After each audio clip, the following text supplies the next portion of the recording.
Eh bien, regarde-moi ça. Tu es sur le point de découvrir ce qui se trouve sous la surface des planètes du système solaire. Monte dans ton vaisseau spatial équipé de la plus grande foreuse que tu peux imaginer. Et c'est parti.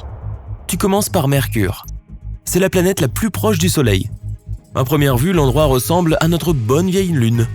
Mais après l'atterrissage, tu comprends que c'est juste une illusion. Tout autour de ton vaisseau spatial, il y a des cratères laissés par les météorites. La surface de la planète est parsemée d'énormes collines escarpées. Certaines d'entre elles ont une hauteur de 3 km et s'étendent sur des centaines de kilomètres. Tu commences à forer et tu comprends immédiatement que ça va être compliqué. De fait, Mercure est la deuxième planète la plus dense du système solaire, après la Terre. L'enveloppe extérieure de la Terre est constituée de 400 km de croûte solide et de manteaux rocheux. Après l'avoir traversé, tu vois le noyau métallique de Mercure. Il occupe près de 85% du volume de la planète et contient plus de fer que toutes les autres planètes connues. Tu n'as plus besoin de forer, le noyau externe est liquide. Mais une fois que tu as atteint le noyau interne solide, tu vas clairement devoir changer ta tête de foreuse. La prochaine planète que tu vas explorer est Vénus. C'est la planète la plus chaude du système solaire. Les températures moyennes y sont assez élevées pour faire fondre le plomb. La pression sur la planète est 90 fois plus élevée que sur la Terre. Ton vaisseau spatial voyage à travers d'épais nuages d'acide sulfurique. La surface de Vénus est de couleur brun rougeâtre et elle est extrêmement sèche. Tu atterris au milieu d'une plaine plate et lisse. Ce genre de plaine recouvre les 2/3 de la surface de la planète. Eh bien, tu te mets au travail. La foreuse commence à avancer à travers la croûte. Elle est principalement constituée de basalte et fait près de 20 km de large. La couche suivante est un manteau rocheux fondu. Au bout d'un certain temps, tu as l'impression que ça ne va jamais finir. Ce n'est pas étonnant, il mesure 1900 km d'épaisseur. Enfin, tu arrives au noyau de fer métallique de la planète. Il est énorme, 2 fois plus large que le manteau. Tu vois cette sphère bleue légèrement à gauche ? C'est la Terre. Laisse-la de côté pour le moment, tu y reviendras plus tard. Pour l'instant, Mars semble beaucoup plus intéressant. Brrr. L'endroit est glacial. La température est de moins 60 degrés Celsius. La planète a l'air rougeâtre. Et dès que tu fais ton premier pas sur la surface, tu comprends pourquoi. Le sol est couvert de poussière de couleur rouille. Ces fines particules flottent également dans l'air autour de toi. Dans la majorité des cas, ici, cette couche de poussière fait 2 mètres d'épaisseur. Tu commences à forer à travers la fine croûte de la planète. Elle est composée de basalte. Très vite, tu atteins le manteau. Il est composé d'oxygène, de silicate et d'autres minéraux, un peu comme un dentifrice à base de roches molles. Le manteau de la planète rouge est beaucoup plus fin que celui de la Terre. Il fait tout au plus 1770 km d'épaisseur. Tu sens que la foreuse commence à bouger un peu différemment. Ah, ça doit être le noyau. Il est principalement composé de fer, de nickel et de soufre et mesure entre 1450 et 1900 km de diamètre. Et contrairement au noyau de la Terre, il ne bouge pas. Il est temps de visiter la plus grande planète du système solaire, Jupiter. Près de 1300 terres pourraient tenir dans cet énorme truc. Il y fait aussi une chaleur ahurissante, environ 24 000 degrés Celsius au centre. Mais tu ne peux pas atterrir sur Jupiter parce qu'elle n'a pas de surface solide. La planète est une géante gazeuse, le mot-clé étant ici gaz. Ta foreuse n'a pas non plus d'utilité, du moins au début. En descendant, tu observes le passage d'épais nuages bruns, jaunes, rouges et blancs. Grâce à eux, la planète a l'air colorée et joliment rayée. Tu continues à t'enfoncer vers le centre de la planète. Son atmosphère est composée de gaz d'hydrogène et d'hélium. Bientôt, tu vois l'hydrogène devenir liquide sous l'immense pression atmosphérique. Et en arrivant au centre, ce liquide se transforme en un mélange d'hydrogène métallique et d'hélium. Tu arrives à ce qui ressemble à un noyau.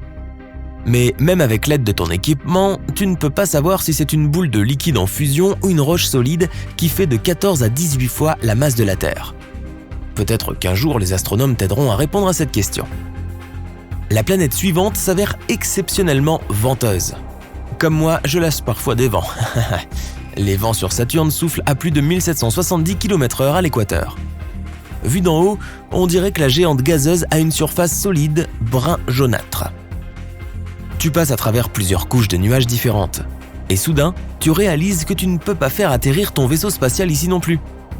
Saturne est la planète la moins dense du système solaire. Elle n'a qu'un 1/8 de la densité moyenne de la Terre. Si tu trouvais un bassin d'eau assez grand pour contenir cette planète, la géante gazeuse flotterait. Si tu avais continué à descendre, tu aurais peut-être trouvé le noyau de Saturne. Il est probablement rocheux avec de l'hydrogène et de l'hélium autour. Ah, tu t'approches de la géante de glace Uranus. Ce qui veut dire qu'il y aura une surface sur laquelle atterrir. Ou pas. La planète n'est pas solide. Tu traverses la haute atmosphère et tu t'enfonces dans le centre liquide et glacé. La glace, qui représente 80% de la masse de la planète, est en fait un fluide chaud et dense. Elle est composée d'eau, de glace d'ammoniac et de méthane. Cette partie de la planète est parfois appelée océan d'eau et d'ammoniac. Cette glace entoure un noyau rocheux solide. C'est là que tu peux enfin utiliser ta foreuse.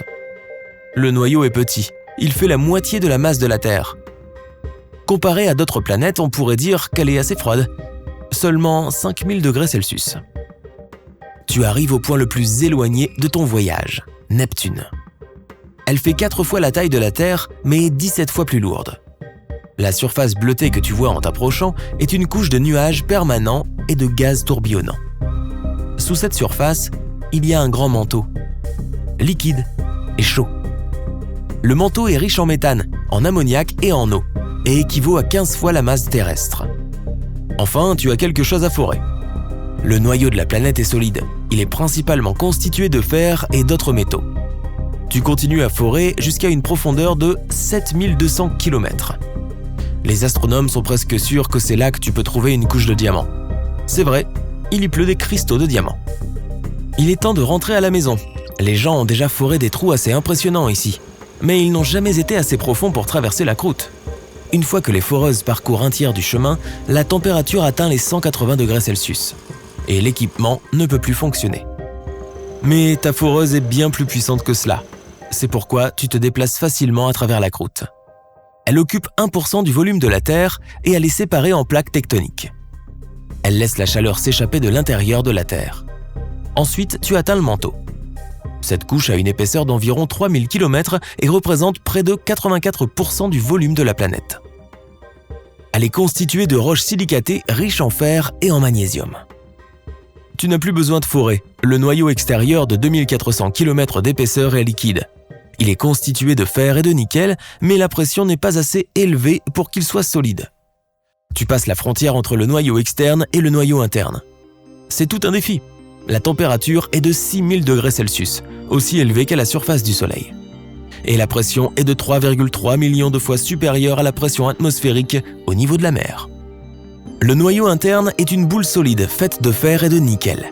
Son rayon est de 1200 km. C'est 20% du rayon de la Terre et 80% de celui de la Lune. Les scientifiques savent ce qui se passe sous la croûte des planètes qui sont à des millions et des milliards de kilomètres de nous. Et ils n'ont même pas besoin d'y aller, de forer à travers leur surface et de jeter un coup d'œil à l'intérieur. Ils combinent des informations sur la densité de la planète, le champ magnétique, les chaînes de montagnes, la chaleur et l'activité sismique pour formuler des hypothèses intelligentes. Par exemple, le champ magnétique de la Terre nous protège, ainsi que l'atmosphère, des éruptions et des vents solaires. Les scientifiques pensent que cela est possible grâce au noyau de fer chaud à l'intérieur de la planète. Il tourne et génère une protection invisible, comme une énorme dynamo chaude et brûlante. Et ce champ magnétique est bien plus fort que celui de Mars. Cela signifie probablement que quelque chose est arrivé au noyau de la planète rouge. Peut-être qu'il s'est refroidi et s'est en quelque sorte éteint. Ou peut-être qu'il n'y avait pas de champ magnétique dès le début. Il y a beaucoup de volcans actifs à la surface de la Terre. C'est ainsi que les scientifiques peuvent conclure qu'il doit y avoir une croûte relativement mince. Et le manteau doit être fait de magma liquide. Mais les volcans martiens ne sont plus actifs. À un moment donné, il y a pu y avoir un manteau de liquide chaud sous la croûte de la planète. Mais après la formation des volcans, quelque chose a mal tourné. L'intérieur s'est probablement refroidi. Ou bien les croûtes sont devenues plus épaisses. Quoi qu'il en soit, cela a réussi à empêcher le magma de remonter à la surface. Et en plus, il y a aussi l'activité sismique. Si de nombreux tremblements de terre ou de Mars ou de Vénus se produisent sur la planète, il y a aussi beaucoup de choses qui se passent sous la surface. En ce qui concerne la Terre, cela est dû au mouvement des plaques tectoniques. La plupart des tremblements de terre se produisent le long de leur bord. Si l'activité sismique est faible sur une planète, cela peut pouvoir indiquer qu'il n'y a pas de plaque tectonique. Dans ce cas, tout est calme dedans. Les chercheurs accordent également une attention particulière au temps qu'il faut à une onde sismique pour traverser une planète ou à la façon dont elle résonne à l'intérieur.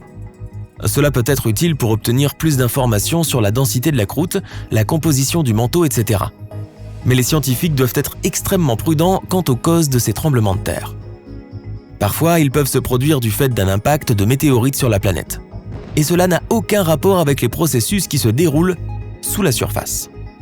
Bien sûr, ces deux dernières méthodes ne fonctionnent qu'avec des planètes rocheuses, principalement parce que les géantes gazeuses n'ont ni volcan ni activité sismique. Bon sang, toute cette discussion sur les croûtes fines et les croûtes épaisses me donne faim. Ça te dirait une pizza ?